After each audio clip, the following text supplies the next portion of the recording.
to manage the risk.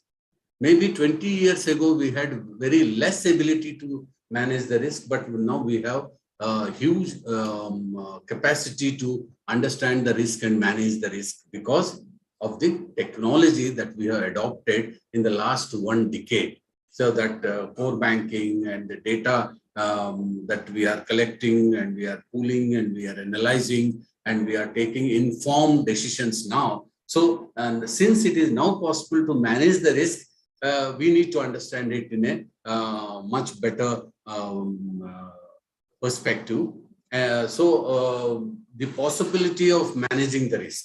So let's understand clearly that risk was there, is there, it will be always there, so long as there are businesses in the system. But the way in which the risk is to be managed undergoes the change because of change in the macroeconomic dimensions, market intelligence, and external sector link with the domestic sector and how domestic sector is influenced with the external sector. These things will be making a lot of change as far as quantification of risk is concerned. Now, if you connect the developments with the financial risk is threat of losing money. So that everyone knows the way in which Sri Lanka has been facing and how the fallout of different institutions, they were in trouble for some time. And now many of the economies, they are not able to meet out their commitments of external debt because of the local changes in the macroeconomic dimensions. So it's very important for us to find out ways and means of how to reskill our people, reframe our policies, reframe our internal processes, and what we call normally we call internal guidelines for different SOPs, standard operating procedures, and internal manuals. All these remaining same, I think we need to work on them so that they are. If you can refer to the RBI's recent report on currency and finance, it is a research-based publication. It very clearly says that the impact of pandemic is going to last up to 2033-34. Means next 12 years, we will be having the lag effect of pandemic. Now, on the top of that, we have this geopolitical risk of war and the way in which the sanctions have been imposed and how the different economies are trying to work despite the sanctions, like RBI has introduced the settlement of rupees in domestic currency with trading partners by opening a separate what we call Vostro account, separate special Vostro account opening and then settling the transactions through rupee. All these are innovations that are coming up with the need for managing the nuances of the risks that are now causing concern to the regulators as well as to the banks and also to the corporate sector.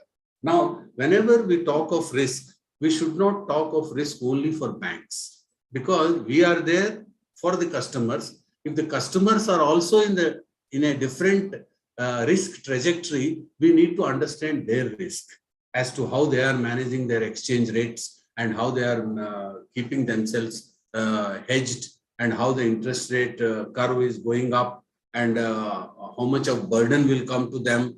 Are we to, while reviewing the loan accounts, are we to look at these aspects in redesigning their repayment capacity because they may not be having the same kind of capacity which they were having 2 years ago? So these are all some of the things which we need to disseminate down to the line management so that they are in a better position to align the what you call sanctions and repayments and things like that, so that our credit risk is not jeopardized very adversely because of the changes. Like Mr. Rao was also making a mention about that. I just wanted to put this ladder here because it will be very relevant to the newcomers as well as to the seniors as far as recollecting what has happened in the risk trajectory.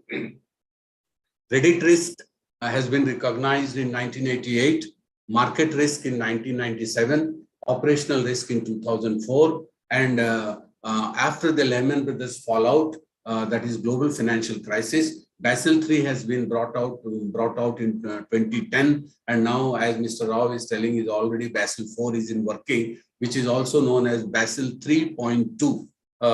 So that is the new norms that are going to come as the risk environment changes. New innovations will take place. Regulators will come out with tightened regulations, like now PCA, that is a prompt corrective action. The entire framework has been changed recently, and it is now extended to NBFCs as well. So these are all some of the things. When the regulators tighten the regulation, then the cost of regulation, and then its impact on the corporate sector and the borrowers, those things have to be taken into account. And now capital is one more area of challenge for the banking sector. Though at present, the capital adequacy ratio is comfortable, but ICAP policy need to be reviewed in the light of the developments that are now taking place. So these are all some of the what you call alerts that are coming in the environment, which we need to capture and act upon them and reskill our people, re-inform our people, communicate correctly to their line management so that they are in a better position to change. Because we cannot do the business in the same way in which we used to do the business before 2020. And maybe that in the coming years, we will have to change the whole way of understanding the risks. And the understanding of geopolitical risks, I think we have Ukraine and Russia war, and it is going to prolong, and it is now nothing is in sight as far as the peace is concerned. And on the other side, there is China, Taiwan, and then US. All these geopolitical and diplomatic relations are changing. When the diplomatic relations are changing, it will have some impact on the businesses of our entities, and they also travel to the banking system, which we should be mindful about. And action is required by the subcommittee of the board, by the ALCO, that is the Asset Liability Management Committee, Asset Liability Management Group in the bank, and then we will need to understand the structural liquidity very minutely and see how our different time buckets and what are the deficits and how to plan out, because the cost of money is going up, and it is now going to go up much more in the coming 2 quarters to come, because the inflation is still at 7%, and we will definitely be targeting to bring it down. And that will, since the rest of the major economies, they are in a state of nearer to stagflation and inflation, and nearly what you call a double-digit inflation. In that condition, they will be raising the interest rates very fast. If we do not raise, then the flight of capital, that is FPIs, that is financial, our investments will go out, and then it will have a pressure on the rupee. So these are all some of the things which we need to understand. It is not the treasury dealer who will be doing this job. Treasury dealer is meant for managing the day-to-day liquidity mismatches. But how we are going to manage our rise in the CASA on the one side, dip of term deposits on the other side. Earlier we used to have, we used to celebrate when CASA goes up. Okay, but when the CASA goes up beyond a threshold, it points out towards a behavioral change of the society, that the society doesn't want to.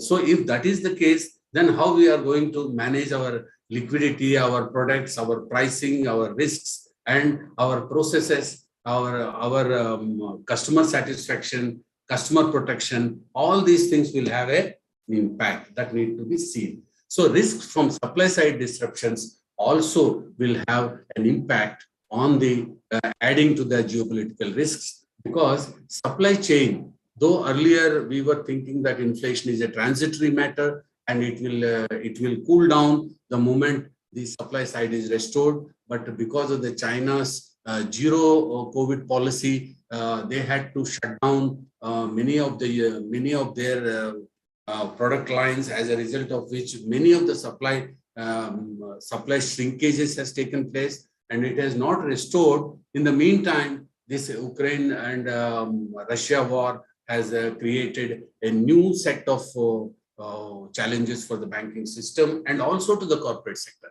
Whenever I talk of risks to the banking system, immediately I talk of risks to the market participants as well as to the corporate sector, for whom we are designed to serve. If you are not serving the customer, then I don't think we have a business to do. So it's very important to understand their constraints and realign our working system to see that both are in a better risk management capacities. In the short term, it's very difficult to reskill the people. Here, the role of staff college comes, the role of internal training comes, the role of internal branch managers come, because branch managers are the mentors for the line management as to how they need to look at these new perspectives and understand it. Now, while this is on this side, the other side, the VUCA, that is the volatility, uncertainty, complexity, and ambiguity, that is also rising on the other side because of the stiff competition that we are having. Take any area, whether it is fintech, because the RBI governor was talking on the other day about the fintech. When you were telling about the fintech, we need to have a webinar. That's very much essential, because the connect between banks and NBFCs, including fintech, neobanks, and the small finance banks, payment banks, cooperative banks, and RRBs, all these will have linkages, and one is dependent on the other, and we need to drive the synergy of these institutions so that we are in a better position to face VUCA environment, that is volatility, uncertainty, complexity, and ambiguity. So these have to be disseminated down to the people, because if you see the banking system, now chief managers, AGMs, and all these people, maybe they are well versed with all these aspects, but the touch point for the customer is the employees who man the branches. So however best we do the digitization and digital banking and things like that, but the decision lies in the supervisory people and also in the officers and senior managers who need to be well versed with that. So rising risks in financial sector, a normal growth-induced risk we can manage.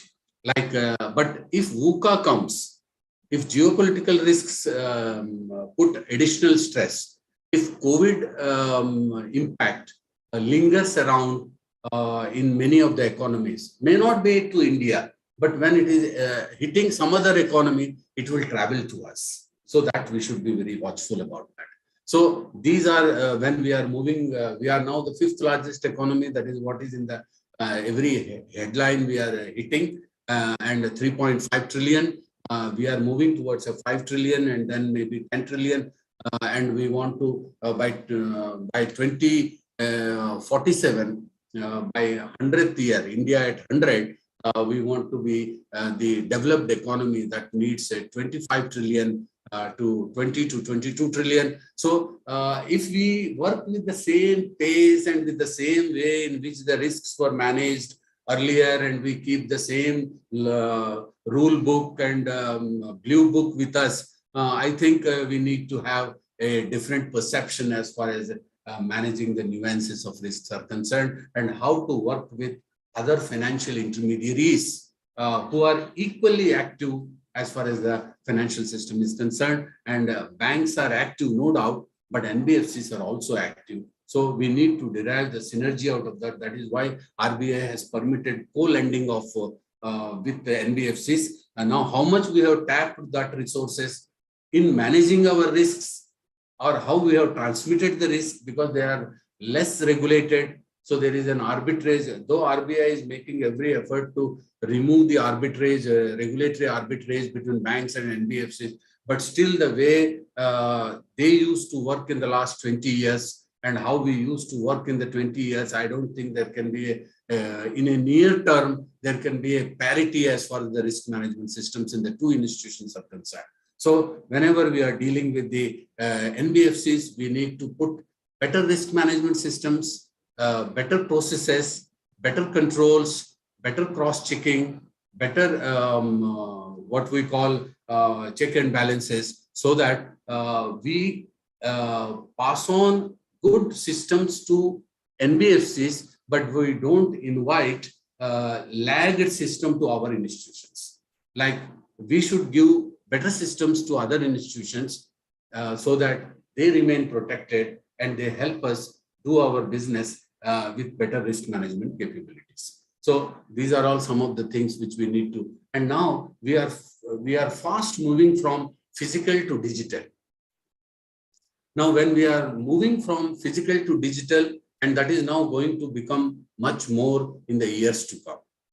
Now, how much we are aware about the digital implications of our transactions.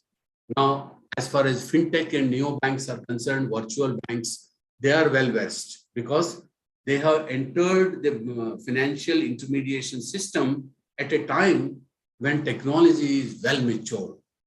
But we were in the system when the technology was maturing, not matured.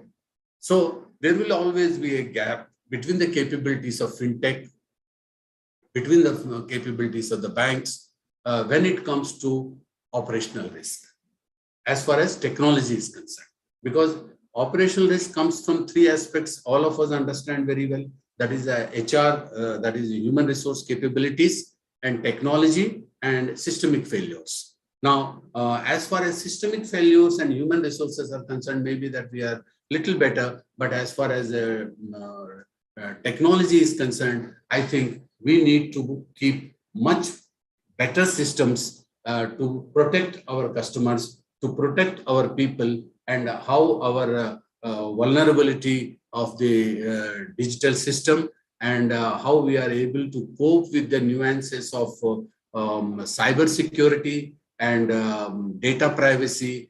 These are all some of the issues which we need to keep in the background of our working so that we mitigate the risk. I don't say that we cannot eliminate the risk when we are doing business, but we need to manage the risk and see that we do not we do not enhance the risk in the system. That is the systemic risk. So systemic risk has to be protected.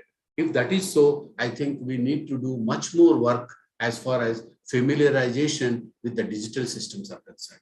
Digitization we are doing, but how much we are exploring the digitization for the benefit of the banking system, for mitigating the risks, for how the firewalls are being protected, and how frequently we are doing the vulnerability tests and ethical hacking. Are we engaging the ethical hackers to see the vulnerability of our systems? These are all some of the issues which we need to keep in mind while framing our internal policies and processes. Now, as far as Basel IV is concerned, I think Mr. Rao also has told, and that works on Basel IV includes an in-depth review of financial statistics. Now, financial statistics, I think as far as public sector banks are concerned, we are still not very much deep into it. We need to harness our potentiality. We have the data of the last more than 12 years, 13 years, but are we able to mine it to enhance our risk management capability? That needs to be relooked into. So that is what why risks are increasing, because of stiff competition, business cycles, margins are shrinking, change in consumer needs and lifestyle, because Gen X is a disappearing generation. Gen Y is a maturing generation, and Gen Z is the new customer base of the banking system. They are the people who would like to do the banking on go.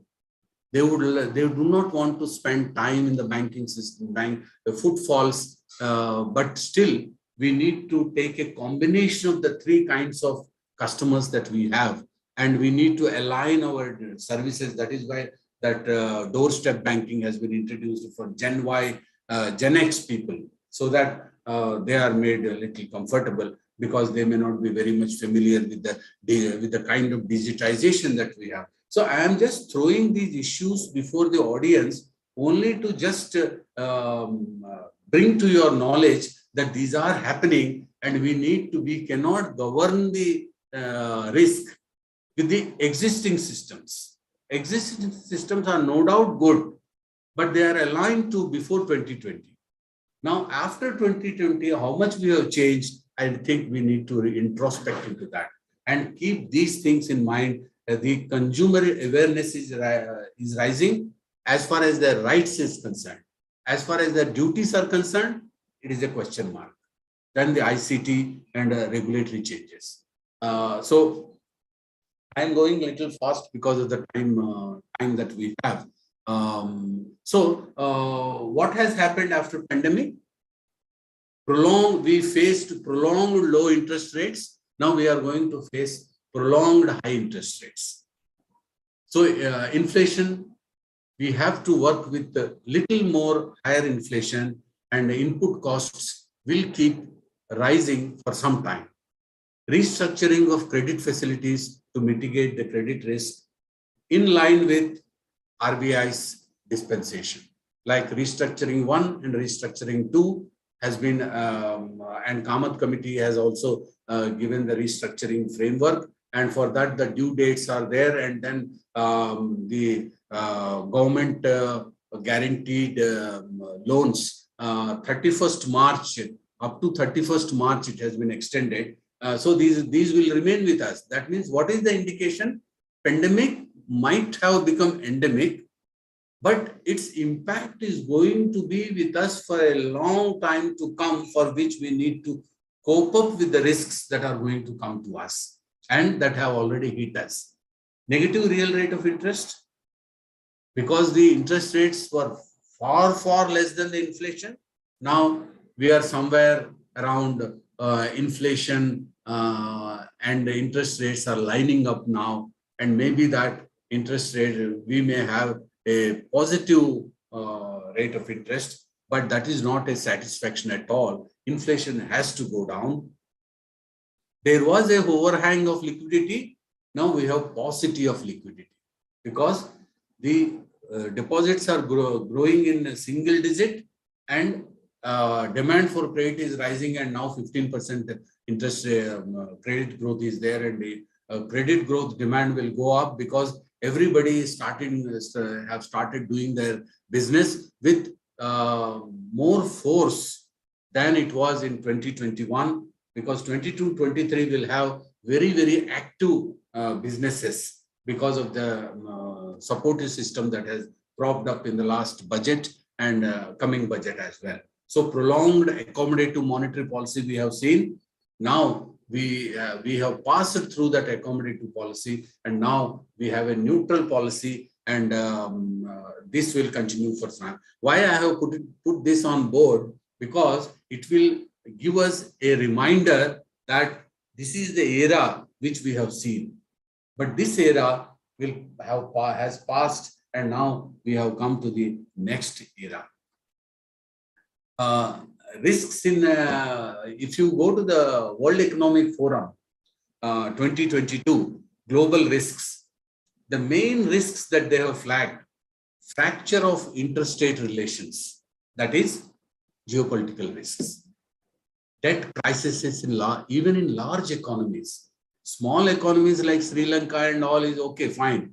But large economies may also have the difficulty in honoring their international commitments and debt honoring and things like that. And now the 10-year paper, that is the 10-year bonds yields are rising like anything. And how, at what pace it is rising, I think we can know from the data that is coming in the system.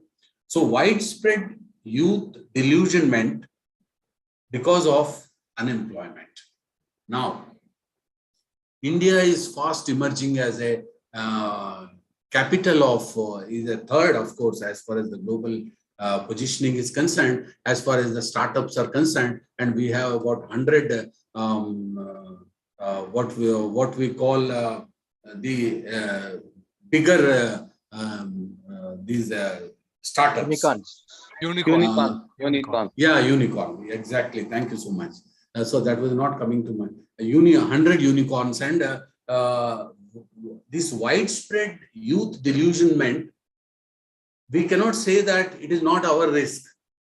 So if there is unemployment, then that means the corporate sector is not able to absorb the and drive the potentiality of the youth. And now this kind of young India, which we are at present, like the statistics say that India is a young country, and this advantage will be there with us up to 2040.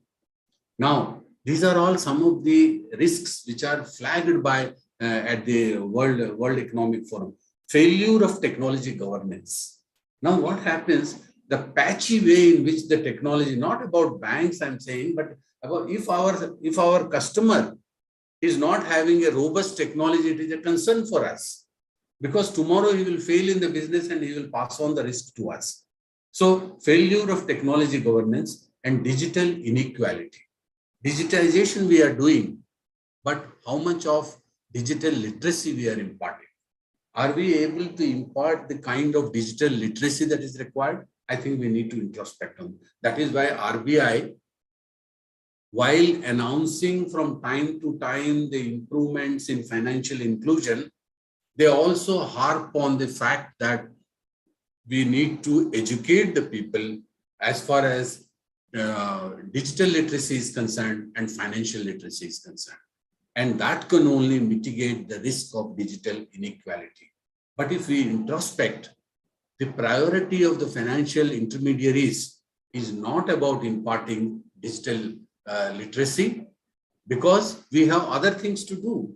But we need to just pause and understand and think whether risk management is about providing infrastructure or providing education to the users, or we need to balance the requirements to mitigate the risks in the longer interest of the economy. So that we need to see. Now, as far as the future risks are concerned, debt crises and others, we have discussed a lot about that. I want to just go on to the risk mitigation enablers for better risk management, because we have less time. That's why I just want to go direct to this. The 3 lines of defense. That is how the risks are managed world over, globally, as far as India is concerned. Now, the first line of defense, we always know very well, the business managers. And 90% of the employees of financial intermediaries, or even 97, 90, 95, 96% are business managers. Business managers means line managers.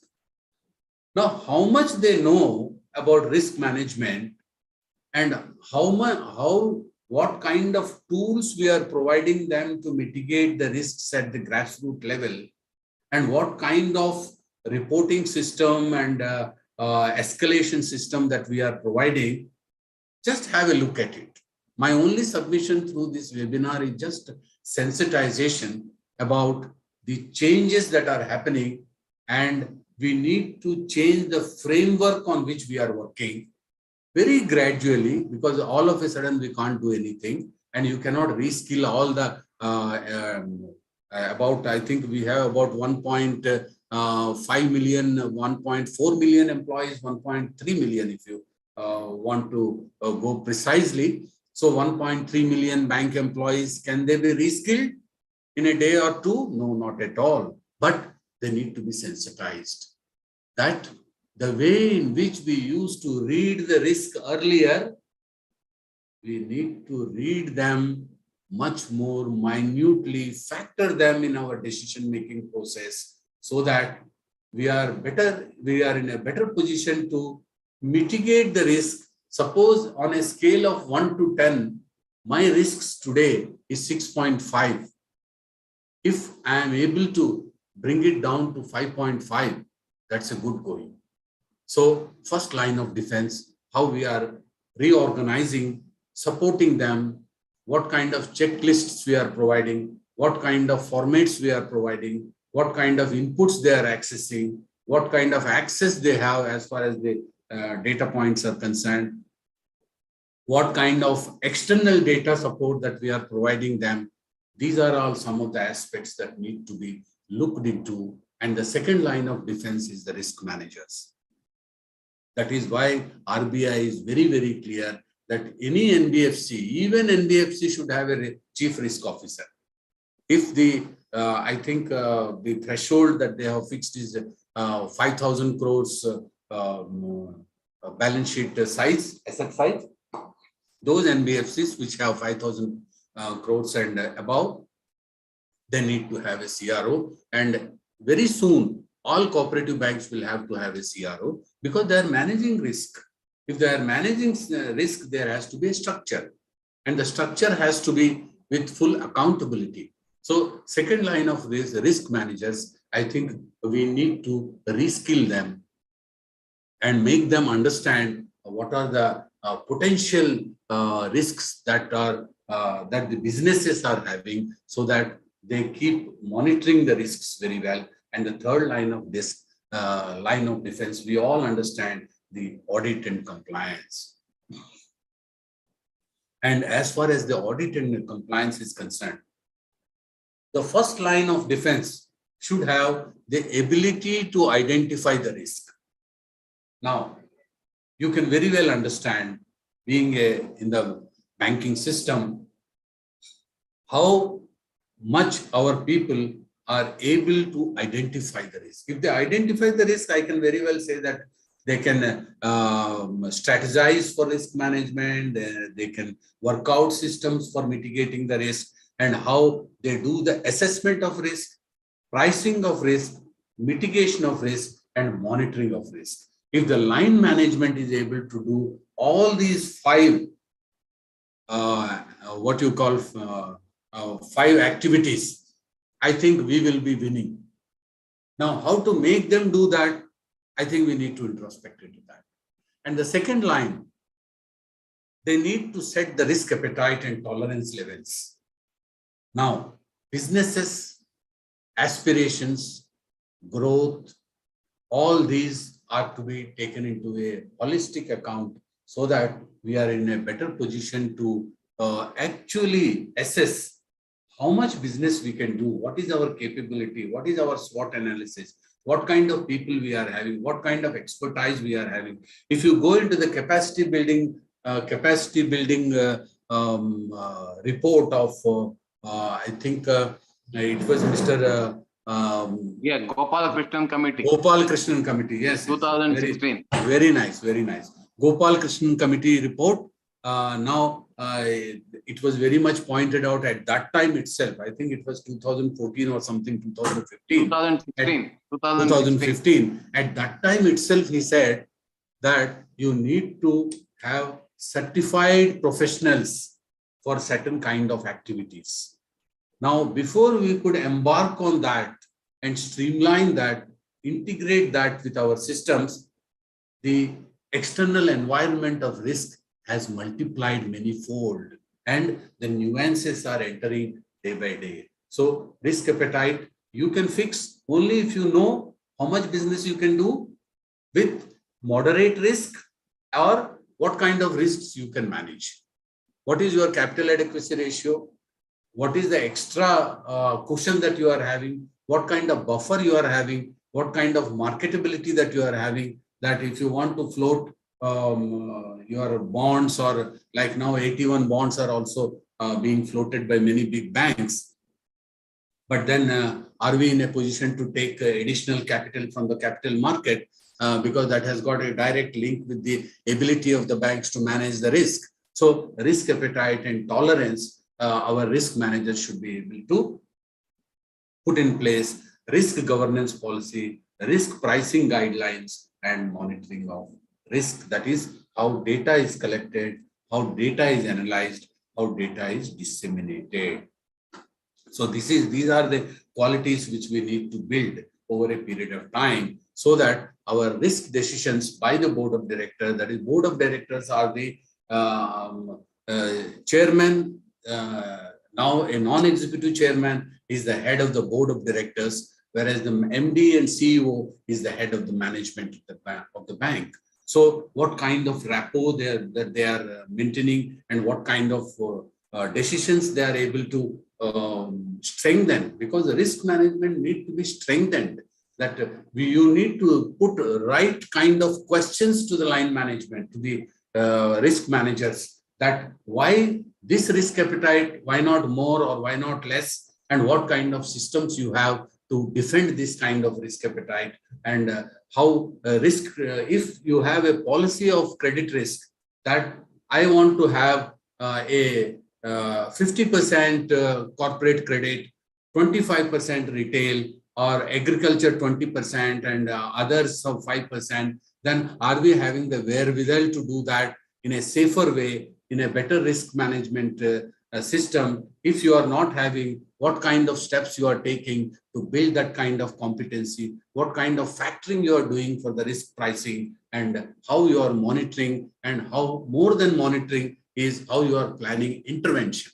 Because monitoring is of no use unless we are in a position to intervene in time to mitigate the risk. Now, this kind of systems we need to question in the light of the new developments that are happening. VUCA on the one side, geopolitical risks on the other side, continued disruptions of supply on the other side, lowering growth trajectory, because now the 7% growth we are thinking in India as far as our country is concerned. Many, if you see the IMF report, it has brought down from 6.1 global GDP to 3.2 or something like that. Means drastic downfall, and the alerts are coming that there could be recession, there could be stagflation. But it is not that India is not risk proof, because if not today, tomorrow, day after tomorrow, they can travel to us. So we need to ring fence, we need to reinforce, we need to develop the competency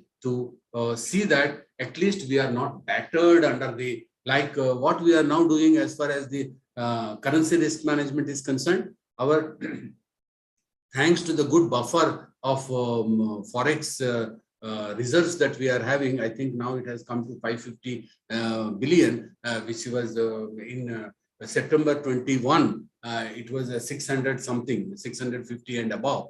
So it has, but the currency depreciation we could contain at 7.2 or 7.3%, when many of the currencies have breached the double digit as far as the our currency risk management is concerned. So we are doing well, but how long we will be able to do well unless we act now? And that is the need of this webinar, which has been launched now. And thanks to Mr. Rao and the leadership of the institute, that they thought that it is necessary to sensitize the people who matter for the these are the kind of things that we need to look at and reinforce our 3 lines of defense, so that we are in a better position to manage the risks. Now, this presentation I will be sharing with you. I think you can circulate among the participants if you so feel. And now, Mr. Rao, you are looking at the watch. I can very well understand there is yeah.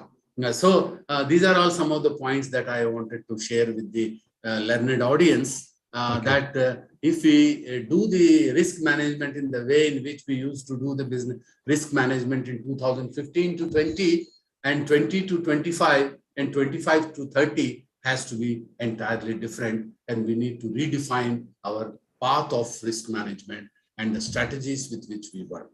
So thank you, and very nice talking to the learned audience, and I'm sure that I could bring some points to the just to recollect, but not that we don't know these things, but to bring it in one place is very, very essential in the larger interest of the financial sector for the financial stability and durability and sustainability. So that was the thank you. point. Thank you, sir, very much. Thank you, sir. Mahabaleshwar, sir? Yeah. You can have a few words, sir, please, before we start the interaction. And I will just. I was very happy because Dr. Srinivasa Rao touched upon all the relevant aspects of risk management. The one thing which caught my attention was that digital literacy. Earlier, we bankers were talking about financial literacy. So now it is the digital literacy on which we have to focus. Going forward, see, now almost all banks are embarking upon digital underwriting of the loans. And also customer onboarding process is also on the digital platform. I think going forward, it will be digital financial literacy. So that is the way forward for all of us. Thank you, Mr. Srinivasa Rao, for your excellent insight that you have provided on the risk management. I'm very happy that many of my executives from Karnataka Bank, they have also joined. I'm very sure that not only my bank, but all other banks are also immensely benefited. So I think it was one of the best webinars out of these three. I think we have been, and yes, webinar by webinar, we are taking this webinar to a new high. Keep it up. All the best. Thank you, sir. Thank you, sir. And before we proceed further for the interaction, I would like to just thank you, sir, for very much. Because one thing I liked is that the question that you asked, how long unless we start doing it now? So wonderful, sir. It's a very, because totally things are getting changed. You said that we need different prescriptions for the risk management under the VUCA environment, and because you rightly said how the supply side disruption. We used to talk about supply side disruption in this manufacturing. Now we are talking about supply side disruption in financial sector, and that too triggered by the change in the customer behavior, and that too changed by the customer's behavior, changed by the fintechs that has come into play, using the bank's API, and how, as you rightly said, out of the unicorns that has come up, many are from the fintech area. So you rightly talked about the challenges that we are facing, the global risk, cybersecurity, identity threats, rising consumer expectation, which is also giving a total different perspective to credit risk management, consumer expectations, and the most pertinent question that you ask, are we ready with the internal process? Are our managers ready? Are our people ready? Are we teaching them? It's a very important question, and whether the banking sector as well as the regulator is moving in the same synchronized, moving in the same direction to give a prescription for this. It is wonderful, sir. And another question that I have to ask you, sir, you talked about perspective, appetite, and tolerance level. Is this crossing boundaries because of the competitions being challenged by different banks and the fintechs? So that's my question. Before that, then we will go to other questions also. If you can just answer that, sir. Thank you. Okay, very nice. See, as far as the risk appetite is concerned, I think our MD sir is also there, so he will understand very well. I was secretary to the board, so I had the opportunity to interact with the executive directors and chairman. Simultaneously, when you have the ambitions for growth, it's good to have ambition for growth because organizations have to grow. But simultaneously, the wherewithal, that is the infrastructure on which we grow, has to be given full focus. Like if you are giving, it is just like giving export target to a rural branch. See, you can't give some kind of a job which is not available in the radius of the operating radius of the unit which is working over there. So as far as risk appetite and risk tolerance levels are concerned, it's very essential for us to understand both our capacity as far as our ambitions, so that both can be aligned together, so that just like our fiscal deficit, you see, if the fiscal deficit is 3.5 or 3.1 or 3%, then it's fine. But if it is ballooning to 10%, that means it is not doable at all. So the doability test has to be, and simultaneous focus on raising the capacity of the organization, infrastructure, and more important is the written documentation of your manuals. Nowadays, the digital manuals are in place, so you can quickly update them. Earlier, like when we were working, we used to have the standard manuals, hard copies, and we used to refer different volumes for different activities. But now everything is available at the click of the button. So it's very easy for us to upgrade them or to update them and see that the new regulatory dimensions, new policies are brought into force and brought to the knowledge of the first line of defense. So along with risk appetite, we need to create an enabling environment for that purpose. So if we can do that, then the risks can be mitigated much effectively, more effectively than otherwise. That's what is my take. Go to some questions that is in the chat box. I would request our principal, Mr. Rao sir, to have some words. And in fact, he covered every aspect. One aspect, though, in the slide it was there, paucity of time, environment. Now that is playing a major role. I've seen that. Environment. I'll share this presentation. Thank you, sir. It will have much more what you call matter inside. So yes. Sir, we have a question from Mr. Prakash RS, who has been attending our sessions from the beginning, and you have also been interacting. Okay. Will you please further clarify as to how increase in CASA is a risk? It's a very good question, because recently I have written a piece for Business Line about going beyond data. Just Business Line, going beyond data. See what happens. We are very happy if cost goes down in near term. Like if suppose the CASA goes up, everybody is happy, very good.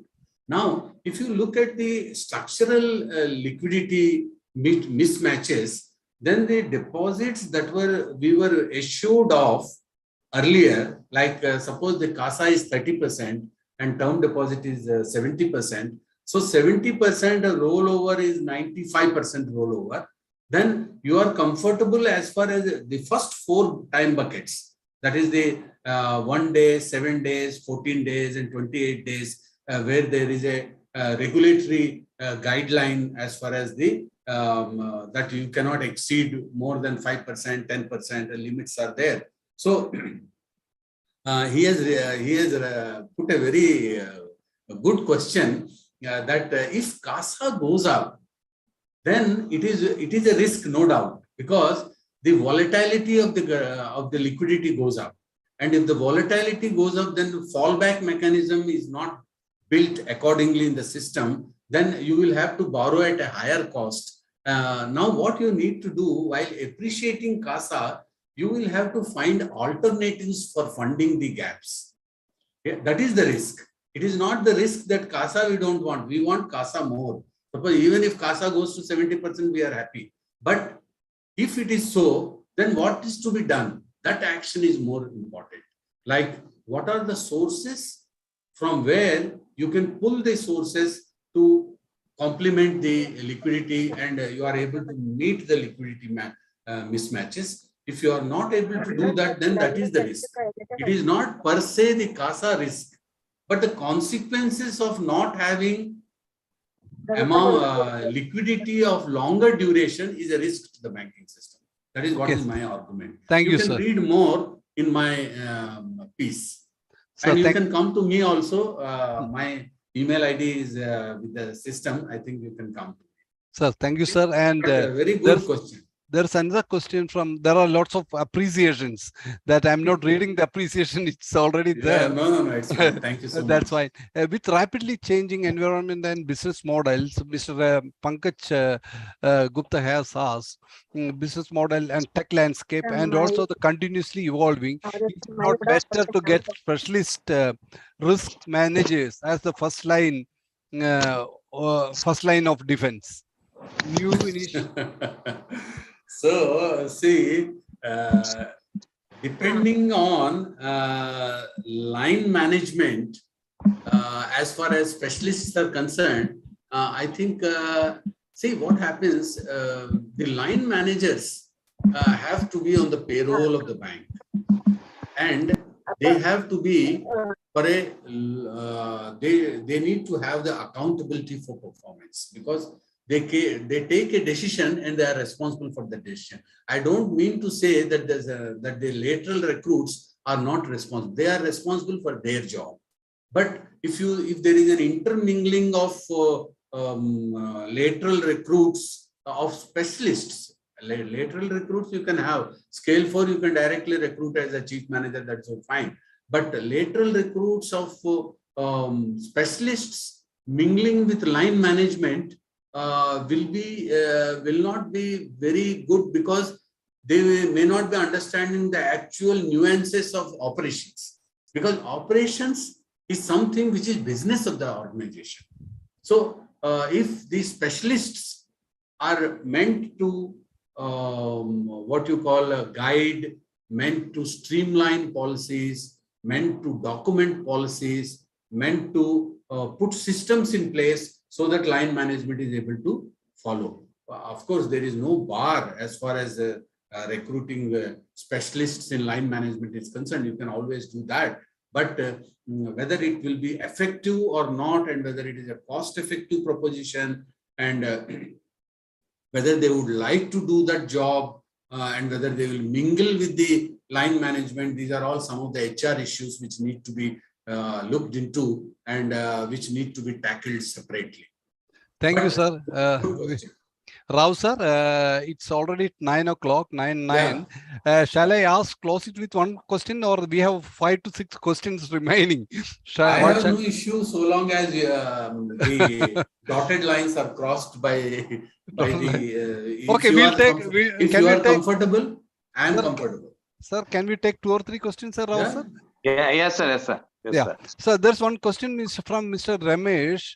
I'll make it short. With market competition causing pressure on earning risk, do you think agility and dynamism in risk management decide efficiency of a bank? What is the crux of the issue? He is telling whether dynamism and risk management decides the efficiency of a bank. With the, definitely, there is no doubt. See, one thing we should always keep in mind. All my fellow colleagues, I always say that risk management is not an inhibitor of growth, but is a support for growth. So if you have agile risk management, business will always be agile and it will be growing. It is just like oxygen as far as the livelihood is concerned. So if risk management is good, then the organization will thrive. And if the organization is thriving, that means risk managements are very much intact and they are in place, and they are supporting the growth. So the risk management people will have to support enabling business, because we are all there only to do business, and that aspect cannot be sidelined. All risk managers are drivers of business. Sir, thank They you. only put systems in place Okay. and monitor and intervene. So we have an interesting question from Mr. Balachandra, who is the Chief Operating Officer of Karnataka Bank, CEO. He's asking, I would like to have your views on ESG. Which is redefining our priorities. Very interesting question, sir. Sir, it's a very ESG is coming from the COP26. After that because of the climate risk, it has come, and sustainability financing and green financing and things like that. I think ESG, to start with, we need to, like if you, I think since he's the CEO, he will be able to understand the SEBI, while in 2012 has introduced the concept of business responsibility report, along with the annual report of the bank. Along with the annual report, you have to give business responsibility report. That means, are you doing business in a responsible way as a corporate citizen?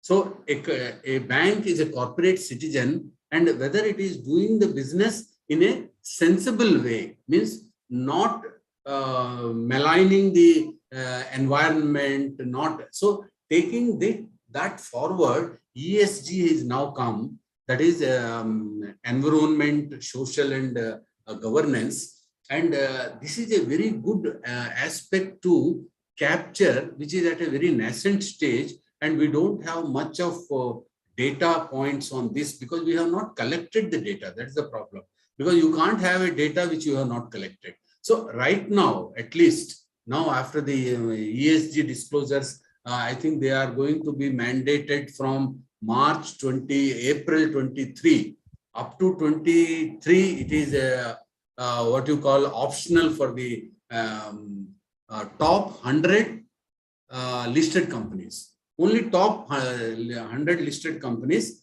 it will be made mandatory, and later on gradually all of us will have to fall in line. Now, as far as ESG is concerned, environment, social, governance. Now, in the business that we are doing, are we collecting any of these data points? And if not, please start this. That green financing, then sustainability financing, and like we are doing. It's not that even some time back, RBI has brought green financing. I think some of the green financing under priority sector, and maybe that now it will come with a more force as far as managing the climate risk is concerned. And climate risk can be managed only if you are aware of ESG, and you need to be what I would only suggest our fellow bankers, that we have not done much work on this because we were not very much aware. So now you start collecting some of the data points of corporate sector which are active in ESG and for which funding is being done, and where non-conventional energy related companies we are financing, green financing we are doing, sustainability financing if we are doing, but start capturing data points of that, so that over a period of time we will have some kind of rationality as far as the share of total lending to ESG sensitive companies. Because pure ESG companies, it is very difficult to get, because they do this business as well as that business. It is a mix and match, because the environmental friendly projects are long drawn projects, and their what you call yield on investments are very much staggered. So you can't survive if you do only that business. So you will have to do that business along with other business. Sir, we have one question. Yeah. During the last fortnight, the advance grown by 90,000 crores and against deposit 60,000 crores. How do mismatch in this? That is what is my concern. Yeah, that's what we have discussed also. Yeah. See, when the credit overshoots your deposits, then you have CRR and SLR. Now, CRR and SLR you exclude, then how much money you are left with? The balance you will have to borrow. Now, if you are borrowing, if you are that is why RBI says that you need to have what you call NFSR, no? That is you need to have 30 days ready liquid, high liquid assets.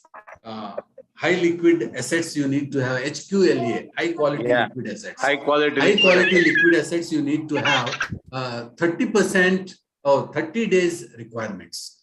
Now, if suppose you want to have 30 days requirement and you are falling short, your credit is disbursement is taking place and deposits are not coming, then what is the way out? The way out is to see that you borrow from the market or you take the MSF, that is what is called MSF facility, 1% more interest, no? Not 1%. Marginal standing facility. Marginal standing facility. So you will have to harp on that. But how long you will be able to do? So the best thing is you will have to do aggressive customer service to get more deposits. Because if you are not having deposits and if you want to go on lending, then you will have to innovate some products like we have CDs, you know, CD, certificate of deposits. So you will have to augment your resources from other areas so that you fund your credit. Otherwise, you will be facing high, what you call liquidity mismatches and liquidity risk you will have to face. So for the information, Mr. Rao, we have one podcast on risk management in a group, that is Mentza is a MENTZA is a what you call it is an app. So that app one can download, those who are interested. Every Wednesday for 30 minutes we discuss on risk management, latest as well as conceptual, and there are some experts who talk on different aspects, and you can log into that and you will be able to understand more. You can put your questions also on that. Okay, sir. Just Thank you for information. We have one, I think you addressed this, but still for the benefit, we have one question from Mr. S. Shankaranarayan, who is head of market risk in Catholic Syrian Bank. He was mentioning, I read one article in Business Line, wherein ALM management is crucial nowadays in the light of CASA levels. Your views on spread of banks ahead. I think you almost clarified that point. Anything to add on to that? Yes. Yeah. See, we have to continue. That is why RBI was saying that they have brought customer focus. It is not that we are not having customer focus, but we need to do much more work as far as augmenting deposits are concerned, canvassing deposits are concerned, so that we are in a better position to market our deposit products. And maybe that we need to innovate some of the products and bring some features which will be good to the current generation of people who are keen on preferring liquidity than return. Now the current savers have more preference for liquidity than interest rate, because interest rates were very low, so people were not very much bothered. Only certain segment of people, like we have about 10 crore senior citizens in India now, and they are going to become 14 crores in the next 5 to 6 years. So this segment is now the core as far as the term deposits are concerned. Okay, so thank you. We need to readjust. Okay, thank you, sir. There's one last question. Many questions are there. Maybe this one. There's a question on the collaborative lending. That's why from Gangadhar, who has mentioned this NBFC line of defense are not that highly appreciable, which looks to be risky for the banks. What's your view on this regards? See, I think if you have read in the newspapers after the RBI has permitted banks to enter into an arrangement with NBFCs for co-lending, because they have a different kind of reach as far as the customers are concerned, and they are not having access to the savings bank deposits and other resources. So if you lend 20%, 80%, you have to take the risk, and 20% risk is shared by the NBFC. That is the structure. Now, to start with, suppose you have an advances portfolio of 2 trillion or 2.5 trillion. Trying for 1,000 crore with another NBFC is not very, very risky. Of course, that aspect one has to keep in mind, that among the NBFCs which are better regulated, and that is the reason why RBI is bringing the regulation of NBFCs close to our banks, and that is why they have extended prompt corrective action even to NBFCs. So that is what. Yeah, NBFCs they have extended. Thank you. From Thank you, October, sir. Thank you, sir. Yeah. So that there's is there are some people, there's question, which is the best risk management course to be done. Some young managers have asked. Yeah. Just if Very you nice. can mention, that's all. Yeah. So Sir, thank you very much. I am a regional head of Karnataka Bank, Kolkata. It's been a very good presentations on risk management. Thanks to our MD, Mahabaleshwar sir, for giving this opportunity to attend to this. Thank you very much, sir. Thank you. thank you It's a so wonderful much. Thank you. Thank you, sir. Thank you. it Thank you was- very much, sir. It's a Thank you very much, wonderful. sir. Thank you. Thank you, sir. Thank you. Thank you very much, sir. More, if there Now- are questions, you can email Thank to you, me. Yeah. I'll be happy to deal with that. Great, sir. Sir, It was Questions you can that, email to me. That app, sir, can you please explain that app? That is Wednesday. Mentza, MENTZA is a podcast. Is a podcast site. It is an app. If you go to that app downloading, no. MENTZA. MENTZA. Okay, sir. So you can chat with us, and there are certain experts who will be talking on that. So I have initiated that for the benefit of all the students and bank employees. so. Though, Thank you so much, thank you. Thank you so very much, much, sir. It's Thank very, you very- very informative and useful. Thank you very much, sir. Thank So, you. Can I take leave? Yeah, sir. Thank you Sir, very much, sir. There is a thank you, formal, sir. formal vote of thanks, but sir, there are lots Yeah, of questions, formal but vote of we have to make a hard stop. Sorry for that. We have to hard stop for this, because without it can go along for another 1 or 2 years. I know. So actually, each aspect that we discussed requires one separate webinar. Yeah. So we are making a hard stop to this, Ms. Princey. Can you just make a formal vote of thanks for this? Yeah. Yes. Thank you, Srinivasa sir. You gave us all a lot of valuable inputs, addressing all of us with such a cheerful disposition. Thank you for patiently answering the questions posed by all our participants. Thank you, everybody. Thank you, Mahabaleshwar sir. Thank you for addressing us at a short notice. Thank you, Rao sir. Thank you, Ajayan sir. Thank you for organizing this webinar. Thank you to all the participants who joined us on YouTube as well as on Zoom. Thank you, everybody. So my thanks to Vriddhi and then our Rao sir for initiating this, and my best wishes to the entire team for organizing this. Thank you. Well done. Well And done. thanks to Thank you. Mahabaleshwar sir. Sir, Thank we you. will take this forward. We'll make it an important webinar of the nation, sir. All the Yeah, bankers yeah. will look forward it, sir. With the Yes, support yes. of Mahabaleshwar sir, Rao Yes. sir, and all of you will make it, sir. Thank you very Yes, much. thank you. Thank you. Thank Can you, I- sir. Thank you. Thank you very much, Can I sir. log out? Thank you, sir. My Mahabaleshwar sir. Thank you. All the best. Thank you. Can I log out, sir? Yeah.